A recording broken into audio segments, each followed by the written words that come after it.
UK's cost of living crisis, what it's really doing to young people. Hello and welcome back to Rational Brit. If you're new here, this channel cuts through the noise to look at what's actually happening in the UK. No hysteria, no agenda, just data and honest analysis. Today we're talking about the cost of living crisis and its impact on young people.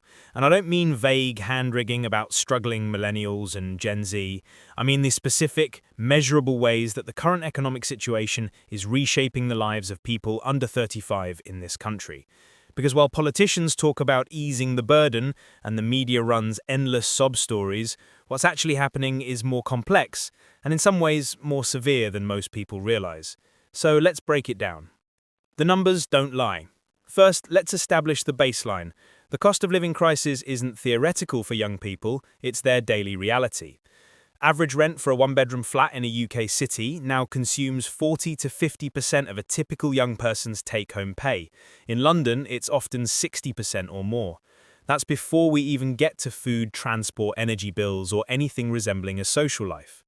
Real wages, that's wages adjusted for inflation, have been stagnant or falling for most young workers since 2008. That's nearly 2 decades of going nowhere. Meanwhile, the cost of essentials has soared. We're not talking about luxuries here, we're talking about rent, food, heating, and transport. The result? Young people today are objectively poorer than their parents were at the same age. Not struggling more, not finding it harder, actually poorer, with less purchasing power, less ability to save, and less financial security. Housing, the elephant in the room. Let's talk about housing because this is where the impact is most severe. The average house price to earnings ratio in the UK is around 9 to 1. In London and the South East, it's over 12 to 1. For context, anything above 4 to 1 is considered unaffordable by international standards. In the 1990s, it was around 3.5 to 1. This means that even with deposit schemes and government help, homeownership is essentially impossible for most young people without either a very high salary, wealthy parents who can help with the deposit, or both. So they rent. But rental costs have increased dramatically, especially in cities where the jobs actually are. You're paying historically high rents with no prospect of building equity while watching older generations lecture you about saving harder from houses they bought for 3 times their annual salary. The psychological impact of this cannot be overstated. It's not just about money, it's about the fundamental inability to build wealth or security. It's about being locked out of the primary mechanism of wealth accumulation in this country. The savings gap. Young people today are saving less than any previous generation at the same age. And before anyone jumps to avocado toast cliches, let's look at why. After rent, bills, food and transport, many young people have little to nothing left. They're not blowing money on luxuries, they're just barely covering essentials. The idea of saving 10% or 20% of your income is laughable when rent alone takes half of it. Emergency savings? Most young people don't have them. 3 months' expenses set aside? That would require years of saving for someone earning median wage and paying typical rent. One unexpected expense, a broken phone, a car repair, a medical issue, can be financially catastrophic. This creates a vicious cycle. Without savings, you can't handle emergencies. You can't take risks like starting a business or retraining. You can't move for a better job if it means upfront costs. You're trapped in a permanent state of financial precariousness. Career prospects and wage stagnation. Let's talk about work. Young people today are more educated than any previous generation. University attendance is at record highs, and yet graduate wages have barely increased in real terms since 2008. You're spending 3 or 4 years getting a degree, accumulating £40,000 to £50,000 in student debt, and then entering a job market where entry-level salaries haven't kept pace with inflation. The graduate premium, the wage boost you get for having a degree, has shrunk significantly. Meanwhile, jobs that used to offer clear progression now offer experience and flexible working instead of actual pay rises. Young people are expected to be grateful for opportunities that their parents' generation would have considered insulting. And it's not just about pay, it's about job security. 0 hours contracts, gig economy work, fixed-term contracts, all disproportionately affect young workers. You can't plan for the future when you don't know if you'll have work next month. The delayed life effect. This creates what I call the delayed life effect. Young people are hitting traditional life milestones years or even decades later than previous generations. Moving out of their parents' home, average age keeps rising. Getting married? Later. Having children? Later, if at all. Many young people are simply deciding they can't afford children, which has demographic implications that politicians are only just beginning to understand. This isn't a choice. It's not that young people have different values or priorities. It's that they literally cannot afford the life stages their parents took for granted. The timeline of adulthood has been forcibly extended. Mental health and social impact. The psychological toll is significant and measurable. Rates of anxiety and depression among young people have increased dramatically. Financial stress is consistently cited as a major factor. There's also a social dimension. Dating is expensive when you're living with roommates and have no disposable income.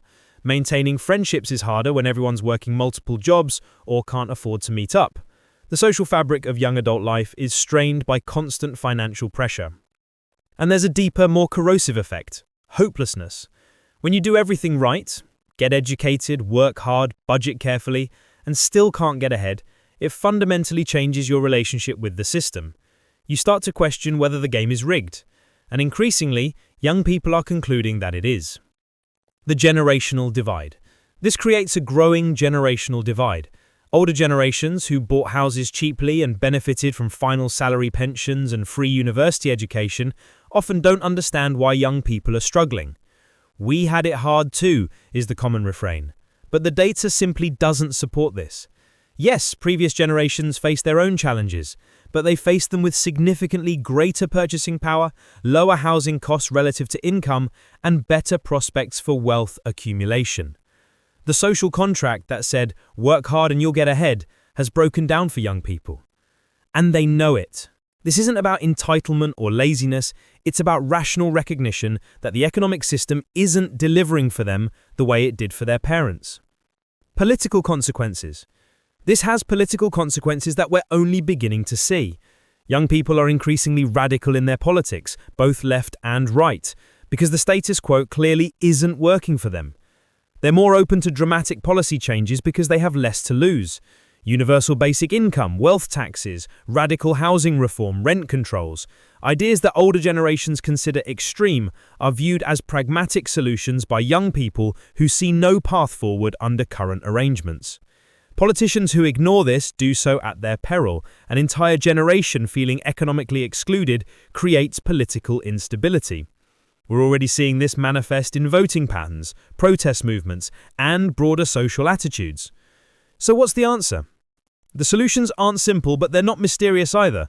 Housing needs fundamental reform, whether that's through massive increases in supply, changes to planning laws, taxes on second homes and buy-to-let properties, or some combination. Something has to change. The current situation is unsustainable. Wages need to rise in line with actual living costs, particularly in sectors employing large numbers of young people.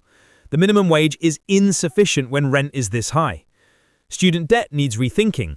Saddling young people with decades of debt for the privilege of education that's increasingly necessary for basic employment doesn't make economic sense. And frankly, there needs to be acknowledgement from older generations that the ladder they climbed has been pulled up behind them. Not through malice necessarily, but through policy choices and economic changes that benefited homeowners and asset holders at the expense of workers and renters. The bottom line, the cost of living crisis isn't hitting everyone equally. It's disproportionately devastating to young people who have lower incomes, higher costs, and no accumulated wealth to fall back on. They're not being dramatic when they say it's harder than it was for previous generations. The data backs them up. They're objectively worse off in terms of housing affordability, real wages, and financial security. This is not sustainable. You cannot run an economy where an entire generation is locked out of homeownership, unable to save, and seeing no path to financial stability. Eventually, something breaks. Whether that breaking point leads to positive reform or social instability depends on whether politicians and policymakers take this seriously. So far, the response has been inadequate. Young people aren't asking for handouts. They're asking for the same opportunities their parents had: affordable housing, stable employment, and a realistic path to building a secure life. That shouldn't be controversial. But in 2025 Britain, it apparently is. That's the reality of the cost of living crisis for young people. No sugarcoating, no false optimism, just what the data shows and what it means. If you found this useful, subscribe to the channel. We do this kind of honest analysis regularly, looking at what's actually happening in Britain without the political spin or media hysteria. Leave a comment below. Are you a young person experiencing this? Do you disagree with the analysis? Let's have a rational conversation about it. Thanks for watching. I'll see you in the next one.